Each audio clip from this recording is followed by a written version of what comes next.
You're watching BBN Tonight on your official UK sports station, LEX 18. Presented by Central Bank, the official bank of UK Athletics. Well, we know whenever you're not watching BBN Tonight, you're probably catching in with our next guest, and that is Michael Eaves of ESPN and also a Kentucky native. Michael, thanks so much for joining us. Hey, glad I had the time to do it. Looking forward to it. So listen, you gave us a therapy session at 1 and 3. It doesn't, therapy doesn't work unless you keep doing it, and now we're 1 and 4. Yeah. So we might need some more words of wisdom.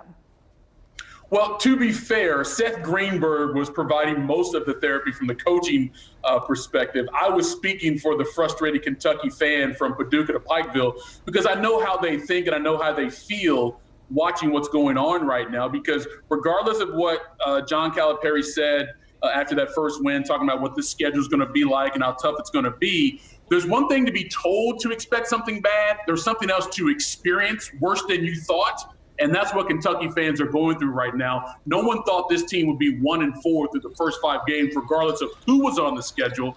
But that is the state of being right now for Kentucky and its fans. And I know for a lot of us, it's kind of hard to accept. I mean, at ESPN and on this campus, I am the representative for all things Kentucky. So every time they lose, I get emails and text messages and comments from members like, what's up with your boys? What's up with Kentucky? So I'm having to deal with it from that perspective as well, and I am not well. I am not well. That's one of the things I was going to ask you about. Is you don't hear many people saying, "Oh, let's go this team or that team," but you're almost all the time, repping Kentucky, BBN, and all that. So you must get some people that are just like, hush it up, Michael.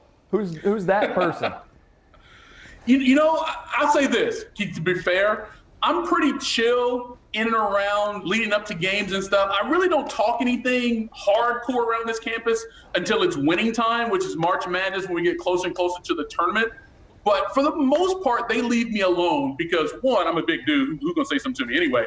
But they also know that typically Kentucky's always in the mix, so it's kind of hard to talk trash to me in the first place. And of all the SportsCenter anchors, the only one who's really into college basketball the way I am is Scott Van Pelt. He's a University of Maryland grad, and Maryland ain't been really doing nothing for a while. And so I don't have any Duke representatives. I don't have any Kansas representatives. So, it's kind of me when it comes to college basketball on air with the people who I work with.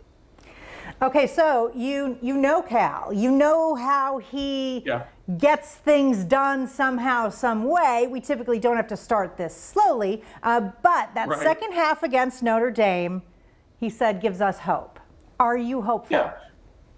Yes. Well, we have to be hopeful because we know it can't go on like this forever, right? It can't be the whole season. So we have to be hopeful by nature. But he's absolutely right. The team that played the second half of that game the other night is not the same team we saw in the 3 previous games. It looked more like the game on opening night against Moorhead when they looked like they could have been the best team since 1996, right? So clearly the talent is there, but getting this group of players together has not come as fast as other Cal teams have when you have a lot of freshmen coming in with a lot of responsibilities, expect to play a lot of minutes. So surely it's going to get better. He believes that, and as Kentucky fans, we have to believe that. And quite honestly, when has a Kentucky team under John Calipari not gotten better, right? Even the teams that start off great, they've had some issues at some point, but once they got to the tournament, typically they end up playing better anyway. So based on his past resume, you have to believe that this team will get closer and closer to its potential as the season goes along.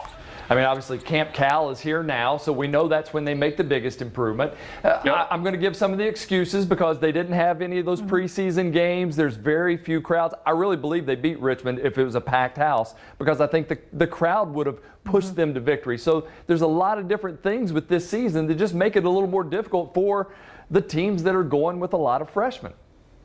Yeah, but here's the issue, and I said this on SportsCenter that night when I was talking to Seth Greenberg. All the other teams have had the same issues as well, and they're not 1 and 4. Okay, so we can give excuses, but last time I checked, one guy who hates excuses from his players is John Calipari. So let's not be throwing out a bunch of excuses for him and his staff right now. Everyone is expected to perform, from players to coaches, and Cal would be the first guy to tell you right now, he and his staff have not gotten this team prepared to play regardless of all the challenges prior to these first 5 games.